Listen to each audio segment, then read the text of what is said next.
तारीख 17 नोव्हेंबर 2025. बांगलादेशामध्ये ढाका आंतरराष्ट्रीय न्यायालय गुन्हा यांनी या ठिकाणी मोठ्या जमीन हजरणारा या ठिकाणी निकाल दिलेला आहे. हा निकाल आहे बांगलादेशाचे माजी पंतप्रधान शेख हसीना यांच्या बाबत. शेख हसीना यांना या ठिकाणी तिथल्या कोर्टाने फाशी डिक्लेअर केली आहे.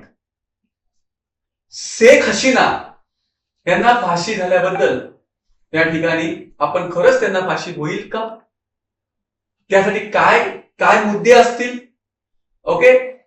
तर शेख हसीना सध्या आपल्या भारतामध्ये आहेत, त्यासाठी काय काय असेल या व्हिडिओमध्ये या ठिकाणी आपण सर्व हे आज जाणून घेणार आहोत.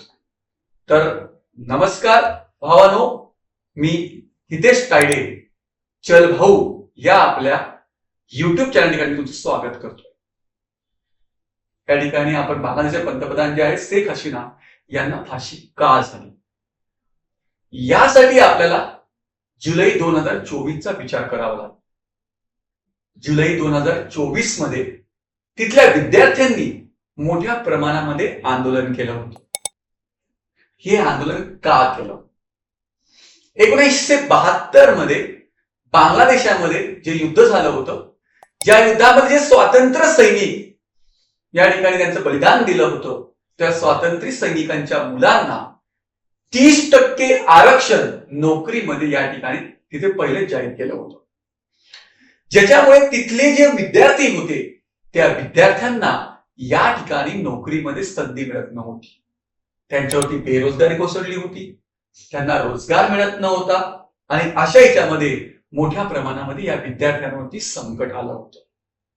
त्यामुळे विद्यार्थी मोठ्या प्रमाणात रस्त्यावरती आले, निदर्शन करायला सुरुवात केली आणि या निदर्शनाच्या वेळी बांगलादेशाच्या पंतप्रधान शेख हसीना एका विद्यापीठामध्ये असताना एका विद्यापीठामध्ये त्यांनी रजाकार हा शब्द वापरला होता आणि हा त्यावेळेला अन्यायकारक शब्द त्या विद्यार्थ्यांनी वापरला. विद्यार्थ्यांना वापरल्यामुळे या ठिकाणी विद्यार्थी मोठ्या प्रमाणामध्ये भ्रष्टाचार, त्याच्यानंतर मोठ्या प्रमाणामध्ये तिथलं बेरोजगारी, रोजगार या सर्व समस्यांसाठी विद्यार्थी रस्त्यावरती आले.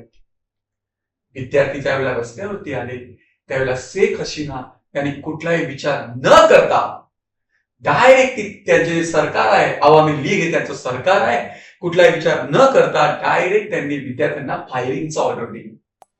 यावरती ड्रोनवरती हल्ले करण्यात आले, ड्रोन हल्ले, हेलिकॉप्टरवरती गन मारण्यात आले, अशा प्रमाणे मोठ्या प्रमाणामध्ये हल्ले करण्यात आले. यामध्ये 1400 विद्यार्थी, 1400 तरुण मृत्युमुखी पडले आणि 25,000 लोक या ठिकाणी जखमी झाली, अशी माहिती ढाका न्यायालयाला ताजुलिम इस्लाम यांनी या ठिकाणी दिली. आणि त्यामुळेच या ठिकाणी शेख हसीना यांना या ठिकाणी या 5 मानवता विरोधी कारवाईमुळे या ठिकाणी त्यांना दोषी ठरवण्यात आलं. जुलैमध्ये ही घटना घडल्यामुळे त्यांच्यावरती मोठ्या प्रमाणात प्रेशराईज करण्यात आलं आणि तिथल्या सरकारने या ठिकाणी तिथल्या जनतेने प्रेशराईज केलं आणि 5 ऑगस्ट 2024 रोजी शेख हसीना यांनी राजीनामा द्यावा लागला. शेख हसीना यांनी राजीनामा दिल्यानंतर तिथे नवीन सरकार अस्तित्वात आलं आणि ते होतं मोहम्मद युनूस यांचे सरकार होतं. नागरी शक्ती याचं हे सरकार होतं आणि या सरकारने या ठिकाणी काम सुरू केलं. आजच्या कंडिशन मध्ये हा कोर्टाने निकाल दिल्यामुळे बांगलादेशामध्ये मोठ्या प्रमाणामध्ये अवामी लीगचे जे कार्यकर्ते आहेत ते मोठ्या प्रमाणामध्ये या ठिकाणी अहिंसक मार्गाने, शांततेच्या मार्गाने या ठिकाणी आंदोलन करत आहेत.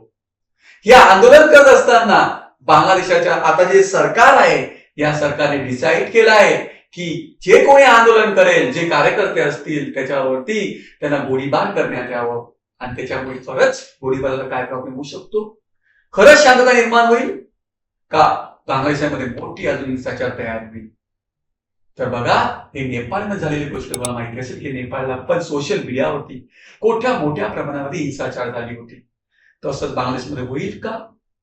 शेख हसीना या सध्या आपल्या भारतामध्ये आहेत आणि भारताच्या कलम नंबर 7 मध्ये सांगितलेलं आहे, जर शेख हसीना यांच्यावर कुठलाही जर गुन्हा दाखल असेल भारतामध्ये तर भारत त्यांना बांगलादेशाला सुपूर्द करू शकत नाही. हे आपल्या कलम नंबर 7 मध्ये सांगितलंय. परंतु शेख हसीना यांच्यावरती कुठलाही गुन्हा दाखल नाही आहे. मग या संदर्भात जो काही निकाल असेल तो आंतरराष्ट्रीय पातळीवरती घेतला जाणार आहे. मग या आंतरराष्ट्रीय पातळीवर काय निकाल येणार आहे याची या ठिकाणी आपण सर्वजण उत्सुकतेने वाट बघूया.